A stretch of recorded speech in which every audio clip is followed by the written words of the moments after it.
Assalamualaikum, and today we are from AS1201E are going to present lab report 4, which is linear motion. Our primary objective for this experiment were twofold. The first one is to investigate the relationship between force, mass, and acceleration.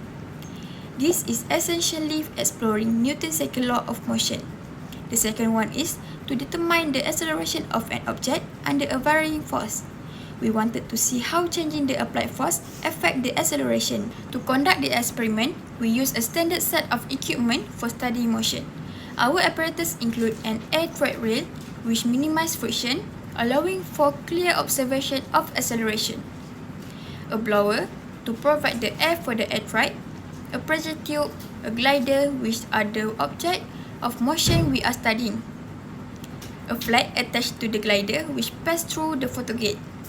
Photogate is used to precisely measure the time it takes for the glider to pass, allowing us to calculate velocity and acceleration. Various masses which we added to the glider and the mass hanger. A mass hanger to apply a consistent force, a string to connecting the glider to the mass hanger, and finally a pulley to direct the string and the force applied by the hanging masses. As you can see, a schematic diagram of our setup, figure 4.3, illustrating how all these components are arranged. Now, let's walk through the procedure we followed. First, the linear air tread set was carefully assembled as shown in our schematic diagram.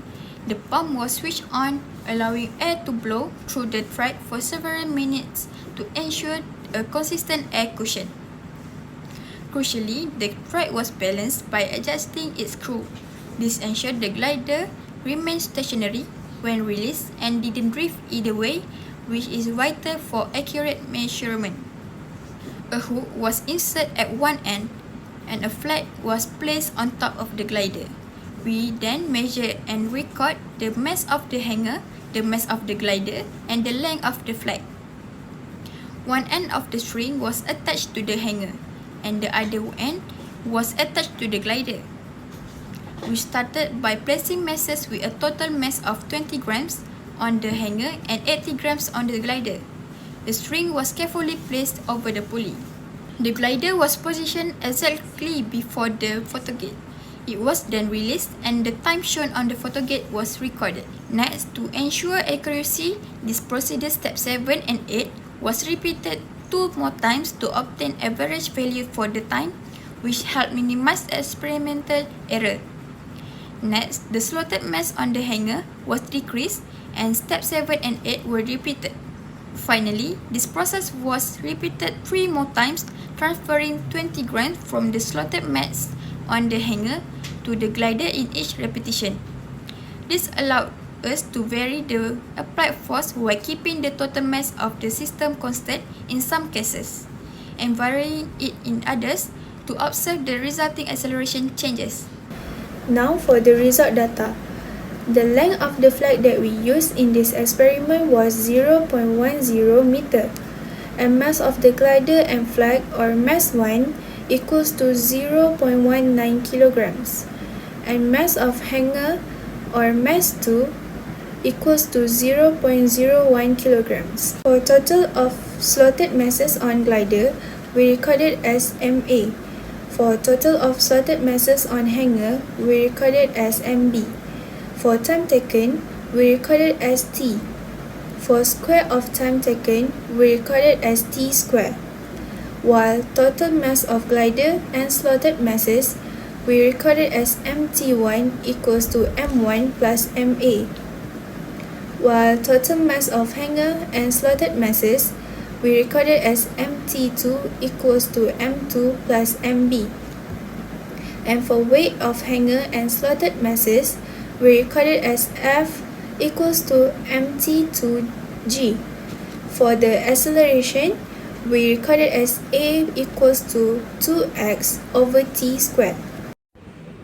The graph of wave force versus acceleration show a linear relationship. This indicates the wave force is directly proportional to acceleration. As the acceleration increases, the weight force also increases consistently. This behavior aligns with Newton's second law of motion, where force is the product of mass and acceleration. The graph demonstrates how greater acceleration results from a greater applied force for a given mass. The gradient of the graph is 0.035 Newton and the asymptotic for the gradient is 0.005 Newton. The calculation proves that the gradient is an estimate of the total mass of the entire system. This demonstrates that the value of the gradient is directly correspond to the calculated total mass of the system. Now let's talk about the discussion for the experiment 4. So number 1, according to Newton's second law, acceleration is directly proportional to the force applied and inversely proportional to the mass. It means that the more weight increases at the hanger, the more acceleration the glider gets, making the experiment obey Newton's second law, which is the following formula: F equals ma. So based on the data, we can put the data in the graph, which is the force against acceleration. So the graph tells us that the weight force versus acceleration shows a linear relationship. This indicates that weight force is directly proportional to acceleration. As the acceleration increases, the weight force also increases consistently. Number 3, we are going to talk about the percentage error. We need two values. One of them is the experimental value, the percentage experimental value, and the percentage of actual value. To get the experimental value, we can get it from the gradient m and the graph. For the actual value, we can get it from the mass, the total mass of the glider with slotted mass and the hanger slotted mass. By putting the experimental value, the gradient, and the actual value, which is the total mass mt, the percentage error is 2.78%, indicating that the percentage is really low and have some minor error that occur in the experiment. As usual, the percentage difference, we need the two values. One of them is the experimental value, which is the gradient, and the actual value which is the total mass. And putting it in the formula, the percentage difference value was 2.82%. Since there are small errors that has contributed in the experiment, we can countermeasure the errors by repeating the experiment, not by repeating all itself, but we need to make sure that the result we get from the experiment is accurate and the average is near with the other value. Another several factors contribute to the small error is tension in the string and slack before the motion begins. So the hanger may not move right away due to the slack of the string. Once the applied force exceeds static friction, the slack disappears and motion begins. As conclusion, the acceleration is directly proportional to force while inversely proportional to the mass. Based on the experiment, by applying more forces, acceleration of the glider increases as the mass on the hanger increases.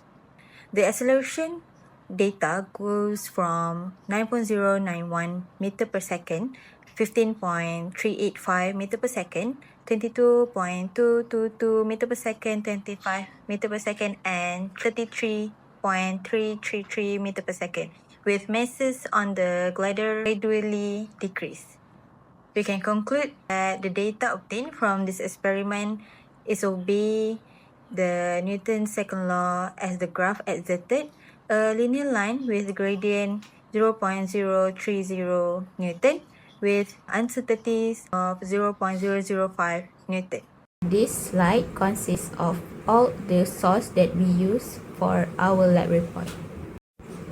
Thank you for tuning in for our lab report presentation.